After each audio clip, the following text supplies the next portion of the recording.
Shalom, this is Avraham Shira from the Chabura and Nar Shalom. We're continuing in Masechet Berachot this morning. It's Motzi Shabbos, Motzi Purim, Yom Rishon. It's like a new world after the last 3 days of festival here in Israel. It's one continuous event, shall we say. This morning we're going to touch on some amazing things that the title itself will, I guess, self-evidently tell us what we're talking about. The future world in this world. That we can experience that in all different kind of little ways.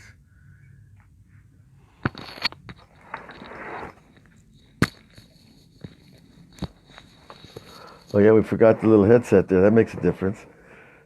I hope everybody heard what I said, but good morning. And the Shira this morning is about tasting the future world in this world. And there's all kinds of little ways that the rabbis are directing our consciousness to understand what we're talking about. Rabbi Nachman makes it easiest in our generation. He says, go out to the forest alone where there are no people and talk to God. And that's where you'll have a taste of Gan Eden. You will have a taste of the place you came from. And that's pretty solid advice from the tzaddikim. Here, the Gemara starts, though, with Shlosha nechlasim laguf, ein haguf ne'ene mehem gargudinita, karkapiot, v'page tamara. Right? The three things that the body does not receive benefit from, cherries, and dates that are not in good condition, and unripe dates. Okay, we shouldn't eat those fruits that the body doesn't like. Now there's three other things that the body enjoys, and they don't go inside the goof.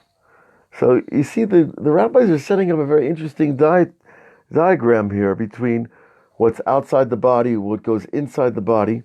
The three things go inside the body that aren't good for the body, these old dates and cherries. Okay, that's not too hard to understand. But here he says, three great things for the body are rechitza, sicha, v'tashmish. Washing, anointing the body, washing the body, and tashmish, which literally means to use the body. It means either tashmish amita, which means having relations with your wife, and these three are from the world to come. In other words, there's a taste of the world to come, even in something as small as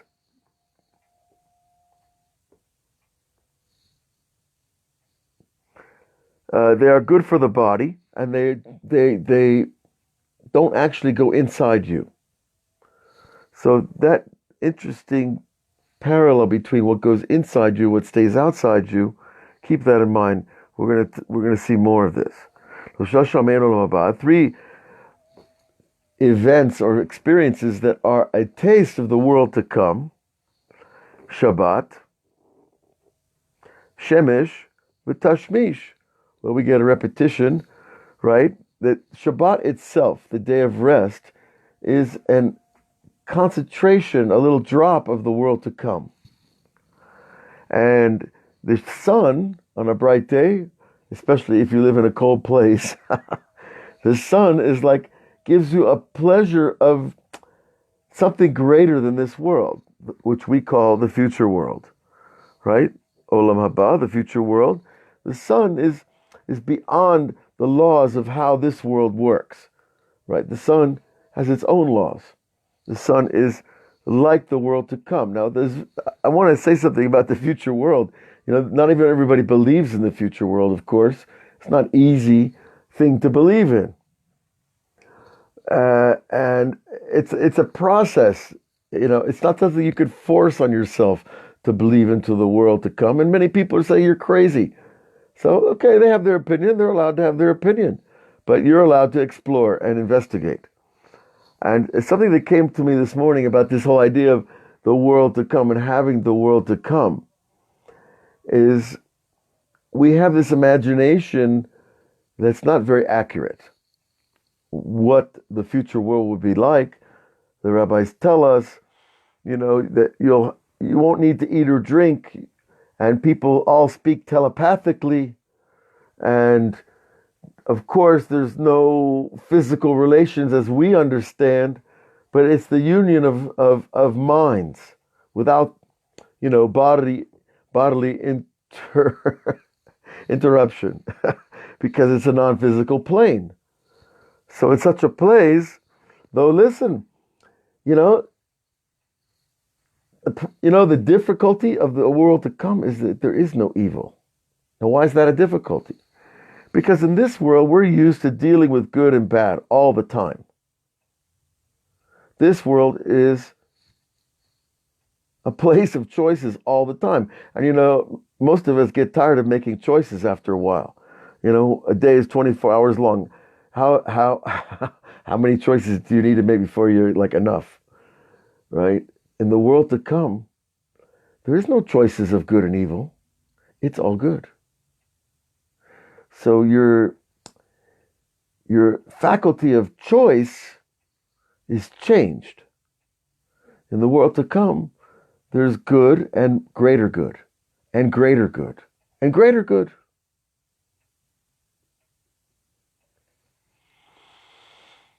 That's something we have to ingrain in ourselves, to understanding that there's this place where things are good and they get better and better. It doesn't seem to be here, right? I'm sorry to laugh, but every man in his story. So, but we have these three things that are like the world to come. Shabbat, of course.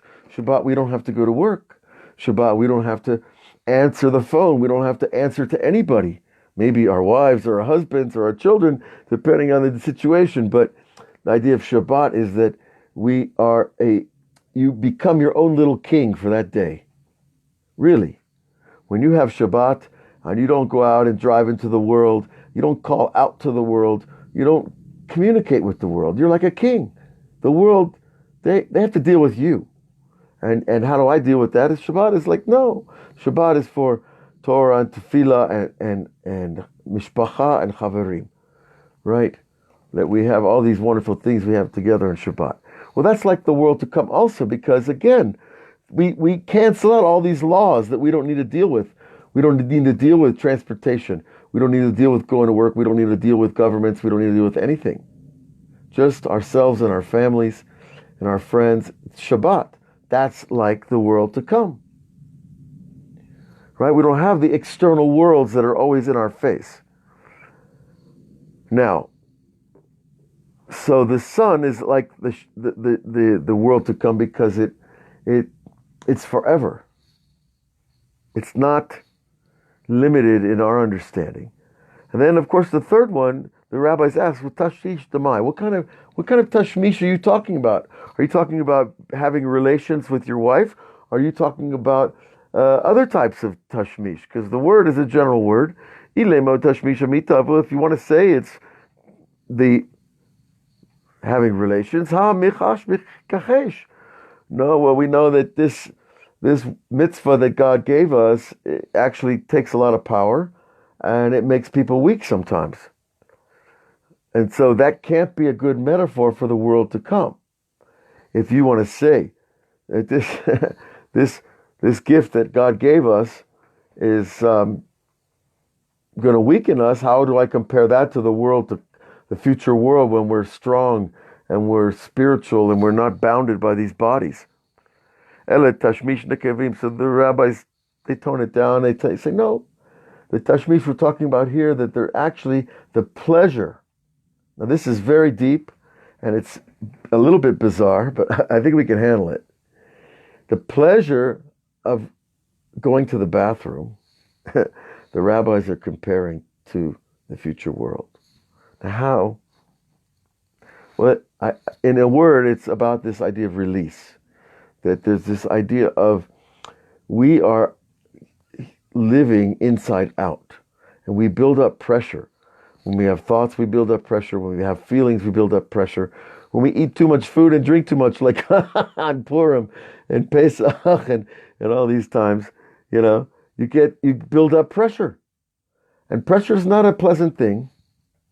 And so when pressure is released, and in however way, whether it's speaking to your friend is a way of relieving pressure, speaking to your rabbi is a way of relieving pressure, or your teacher, your therapist, anybody, your spouse, of course, hopefully, God willing, that you could speak to your spouse about the things that you need to relieve pressure. And that metaphor, I think, works here for why it's a taste of the world to come, that release of pressure. Because you're released into the world of all good. And that itself is an amazing idea. That death is a release into the world of all good.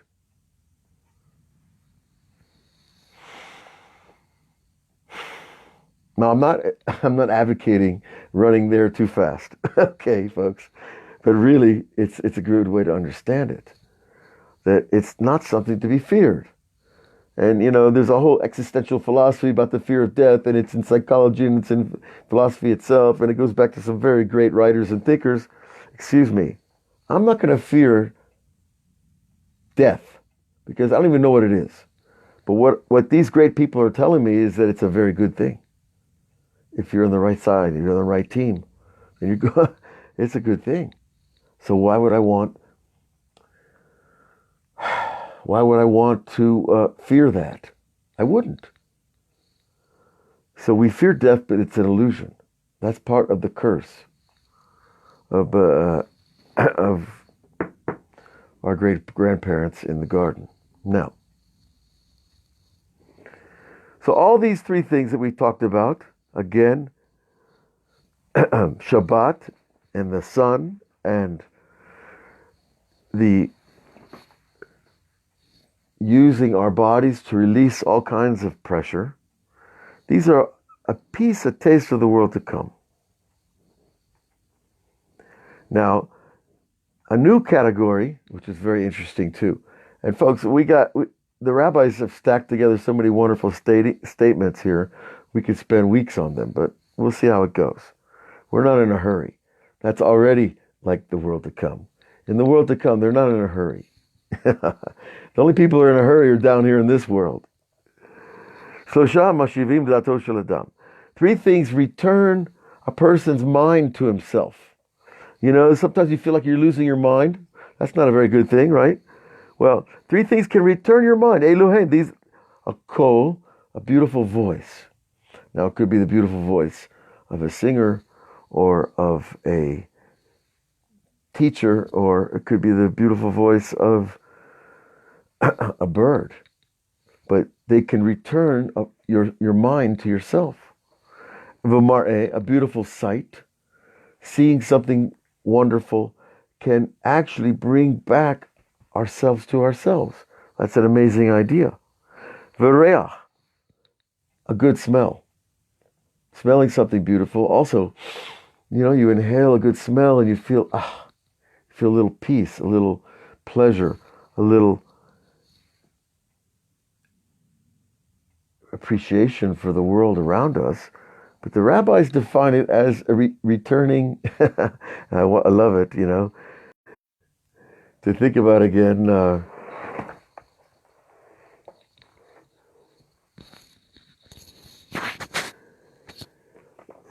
that these little things, smelling something nice, seeing something nice, or hearing something nice, can bring back your mind. Now, that's pretty self-evident, I think. Every time, you come home and say, oh, I got to put on the radio. It's because I need to hear something nice, right? Or you're hungry, you want to taste something, or you want to smell, to smell the cooked food. Cooking is, it's another level of pleasure compared to eating the food. It's more refined. And that refinement actually is connected to more of who you are, your das, your mind, your knowledge, your presence. In Hebrew, das is not just knowledge. It's not what you know. It's your collective mindset in the world. How you look at the world, how you think about things, what you know, what you don't know, of course. All these things are contained in the Hebrew word for dat, or knowledge. So awareness is a good way to call it too. It's how present you are. Okay, so being present in the now, that's a big deal in spirituality, because God is creating the world now, all the time. And that's a big load. That's a big understanding. Take on. Okay. So after these three things that return our knowledge, look what the rabbis bring. Shlosha marchevim dato shel adam. Three things expand your knowledge. So it means you already have to have something to expand, right? You expand your knowledge of a person. Elohein, dira na'ah, a beautiful home. Wonderful. Isha na'ah, a beautiful wife. Everyone should be blessed with such, like I am. V'kelim na'im, and beautiful clothing. Now, kelim in modern terms means not just clothes, but it could mean a vase or a plate or, a crystal chandelier. But still, in the Mishnaic sense, kelim means beautiful clothing. So these are all very external things. These are not spiritual things, per se. A house, a wife. Okay, a wife, of course, is hopefully a spiritual thing. But, she's a woman, she's a person, and vessels. These are physical things that expand the knowledge. But you first have to be in you to appreciate them. Right? If I'm not in myself, I can't appreciate a beautiful view, or I can't appreciate a beautiful wife, because I have I'm stuck in myself. Right? Or even if you have beautiful clothes, they might not give you any pleasure if your mind is stuck somewhere else. So you have to have das to expand it. You have to have a certain amount of awareness to broaden your perspective. And you see how the rabbis bring us these three things: vessels, wives, and houses. They give you a sense of place. I felt homeless until I was married. And then once you get married, you're not homeless anymore. You have a wife. She's your home. The rabbis call their wives their homes. It's not a chauvinist statement. It's a statement of greatest praise. Because the rabbis are telling you, man, without a wife, brother, you're homeless. So when you have a wife, then you have a home. And then you're not homeless. So, it's a tremendous praise to women that they give man something they cannot have alone. Okay, and clothing, well, clothing is a personal thing. Some guys can wear the same black suit every day for 100 years and not think twice about it, right? And other people, they're changing clothes every day. Rabbi Nachman says like this, that there are people that need to dress rich to feel good about themselves, and there are people that need to dress poor so that they understand humility. So you see, our clothing is not just how we look, it's how we feel and the projection we want to make into the world. So that's a beautiful thing too that we need to understand about clothing, is that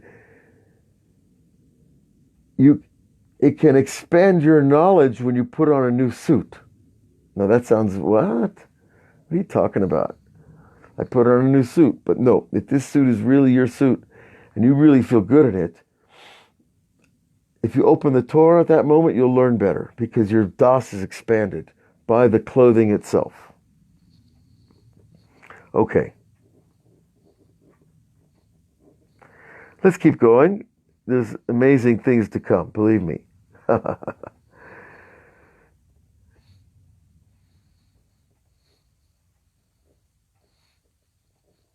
Hamisha echad mishishim. There are three things that are scaled 1 in 60. Excuse me, 5 things. Did I say 3? 5 things that are scaled 1 in 60. Eish, fire, dvash, honey, Shabbat, Shena, v'chalom. Those 5 things, fire, honey, Shabbat, sleep and dreams contain 1 in 60. Well, 1 in 60 of what? Achad mishishim legehinam is fire. Fire is 1/60th of hell. Well, turn up the heat. Try to figure 60 times putting your finger over a match. That's hell? I don't know. But I don't recommend it. Now, davash, honey, is 1/60th of the man that the Israelites ate in the desert. When they came out of Egypt and God fed them for 39 and a half, however many years, he fed them the man. So that's 1/60th of honey.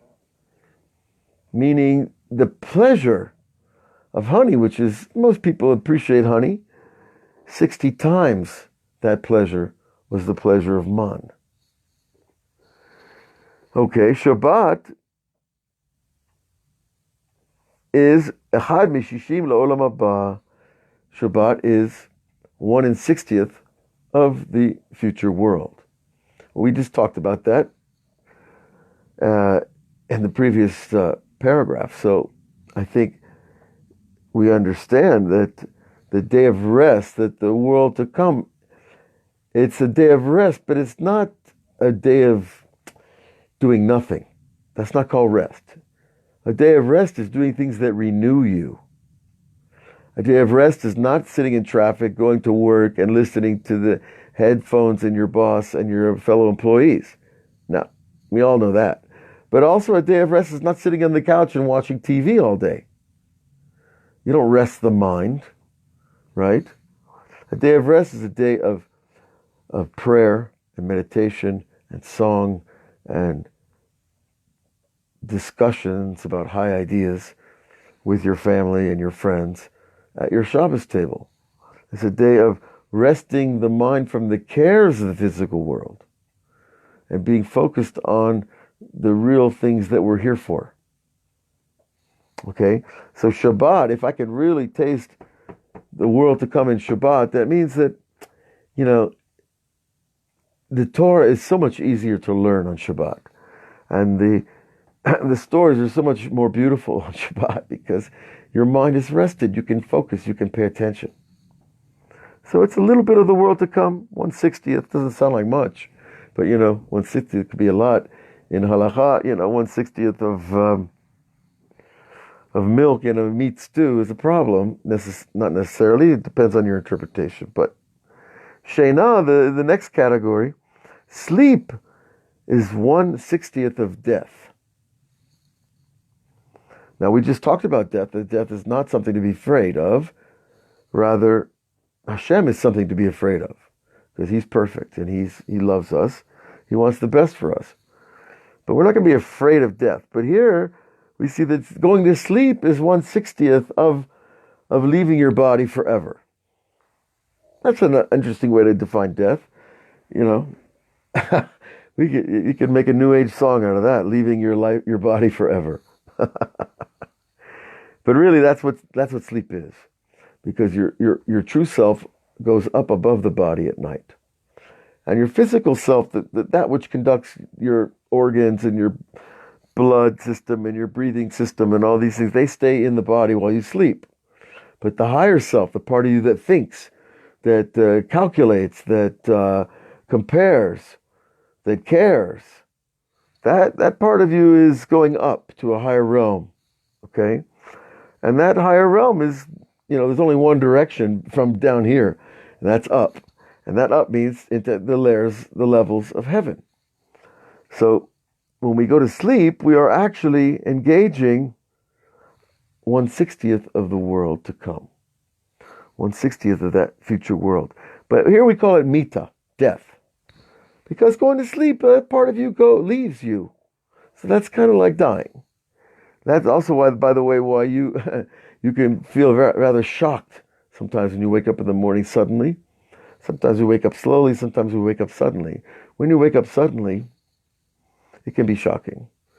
There are reasons for that, but nonetheless, it's because we're coming into a new realm, this place. Okay? Now, halom A dream, chad mishishim lenevuah. Well, this is positive. That a dream is 1/60th of a prophecy. So what does that mean? Well, it means that, I guess, 59 parts of the dream are nonsense and one part is true. You could say it that way. Another way to understand it is that it's a small dream, a little dream, like we had learned earlier. It's just about you and the moments of your life right now. It's not about the whole universe, and nobody else cares, and nobody else needs to care. It's for you because God loves you. That's all. Don't take it big. Now, Shishat Devarim Siman Yefeh Lechole. Okay, we're going to jump gears here. The rabbis are moving from these tastes of the world to come in this world. That even in this world, when you go to sleep at night, you can feel that pleasure. And you can see something beautiful, taste something beautiful, smell something. All these things are giving us a taste of something more refined and more elevated than we're used to. Okay? Now we jump. Which, the rabbis are expert at this, to move from high mystical things. Now listen to this. Shishat Devarim Siman Yefeh Lechole. There are 6 things. This is straight up medical advice. If I was in medical school, I would want to know this, and anybody else along the same lines. 6 things are good signs, I should say, for a sick person. Eluhen. These are the 6 things that are good signs for a sick person. Itush. Right? That a person sneezes. Zeah, he's sweating. Shilshul, he has diarrhea. Keri, he has an emission from his body. V'shena, and he goes to sleep. V'chalom, and dreaming. So all these things are actually good. They're a sign that a sick person is going to heal. And the Gemara is going to go on and explain each thing individually.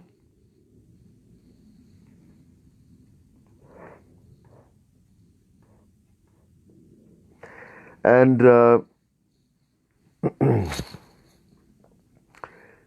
we're going to begin like this. So they're going to start with the itush. Tichtiv itushav, itoshatav tachel or. Right? That when he is sneezing, even light comes out. Zeah, sweating. When a person sweats, it's a good sign for him. It means he's on the way to getting better. Right? And the pasuk says, in the sweat of your brow you will eat bread. Now, that's a good thing. If you have an appetite, that also means you're on the upswing from an illness. Right? So appetite is one of those things that's not exactly written here. Now, shilshul, having a diarrhea, unfortunately, is written, right? That a person that goes to the bathroom could save their life. Unfortunately, there are people that get to that situation, and shaloneda, that no one should know from these things. But that if suddenly a person is able to go to the bathroom after a long time where he's not able, it could save his life. So that's also a good sign for a sick person. V'keri, also a person that has an emission. The rabbis bring up a pasuk to support the idea of that it's a funny is how they take the verse. The verse is really a blessing that's given to a father that you have children and grandchildren and great-grandchildren. You will see your seed, you will see your children for generations to come, yarich yamim, and you will have long days. So it's really a very interesting statement, these 4 words, because the sign of seed is a sign of life. So that's another good sign for a sick person. Even though a person might be upset, if they're religious or whatever, they see something, in their sleep, actually it's a good thing, because it's a sign of the power, the return of the power of life. Okay, now, what we could say about the pasuk that was very nice, Yireh Zerah Yarich Yamim, that there are guys, men, that have children when they're 80 or 90. Okay, now with that in mind, Yireh Zerah Yarich Yamim, understand that vitality and what I guess the modern world calls virility, is directly related to old age, and certainly in the context of Kedusha, that this concept is not foreign, that it is a known thing. Now, Shena is another sign that's good for a sick person. Yeshanta az yanuach li. You slept, and it was a comfort to me.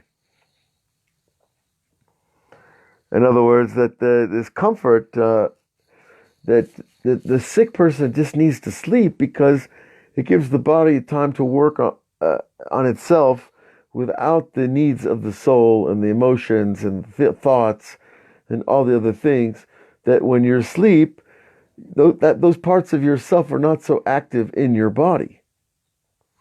And so it's easier for your body to heal when you're asleep. So you don't need to be a genius to figure that out. But a dream while you're ill is also a good thing. So people get ill. Now, I've had fevers and I've had the most outrageous dreams. Those are like hallucinatory, because your body is on fire from some fever of some kind, and you have these crazy dreams. But here it's a sign of health.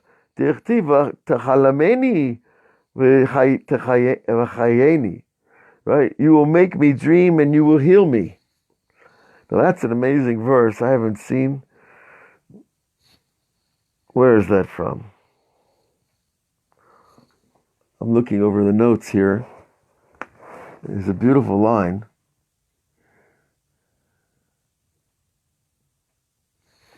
But the notes are not telling me Rashi. No. Also, here we go, right by Beheskia Kativ. See, Rashi exactly helps us. He says, V'tachlemeni v'chayeni.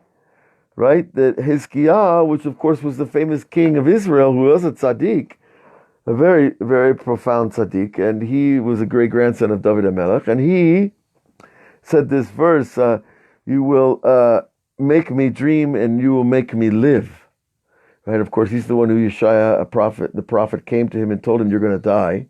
And he turned his face to the wall and he prayed, and God gave him 18 more years. So the dream, while you're sick, they're using that as a support, that it's a good sign for the sick person, that he's going to get better. Because a dream is also, remember, a dream is a connection to a higher place, which is like a more refined light of the soul. And that takes power to bring that down here. A person is very sick, can barely hang on to their body. They're barely here, they're not going to have dreams, because you have to be very solid and stable to bring that down. Now, with all that said, how are we doing on time, folks? Okay, we're going to learn a little bit more, and then we're going to learn some halachot Pesach in just a few moments. We're going to take a break at a minute or two, and we'll learn about the Pesach from the Ben Ish Chai, which is coming up. It's a minhag to learn about Pesach 30 days before Pesach. So I'm sure the Ben Ish Chai has what to tell us.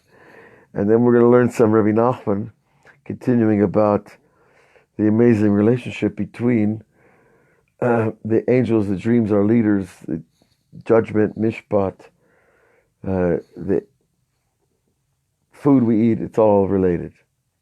So we're going to come back after another piece of the Gemara here. Now this is a good positive thing to end on. 3 things heal the sick person from his illness, And refuah, and his refuah is a lasting one. It's not going to just happen for a day and he's going to get sick again. And these are the 6 things the Gemara brings. Kruv, which is usually cabbage. Tradin, which is spinach. Sisin yeveshim. Now, I looked up everywhere I could what sisin yeveshim are. If any of you speak French or ancient French, it's bishu pulial, harat vilayer. I'm not getting too much from that phonetically, but maybe some of you know. Okay.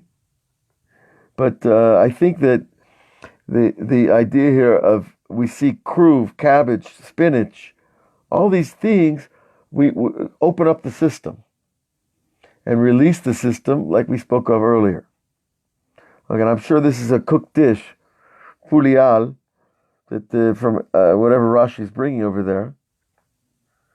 The Rav Steinsaltz, he doesn't give us too much on this at the moment. But, okay. So these raw vegetables and these cooked vegetables, we know they're good for us. It's not thank God we have nutritionists today and doctors have taught us some good things. What else? Ukeva, the stomach of an animal, the heret.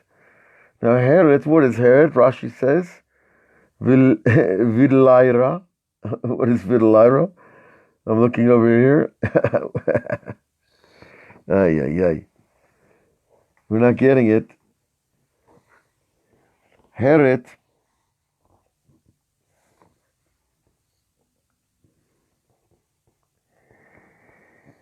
is shalil b'tochai. Wait.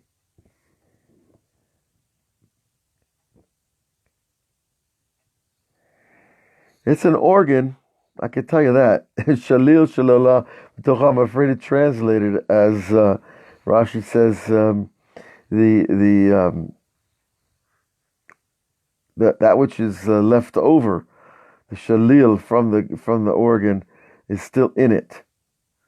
So I'm afraid I'm not going to be able to look here. I'm looking elsewhere on the daf.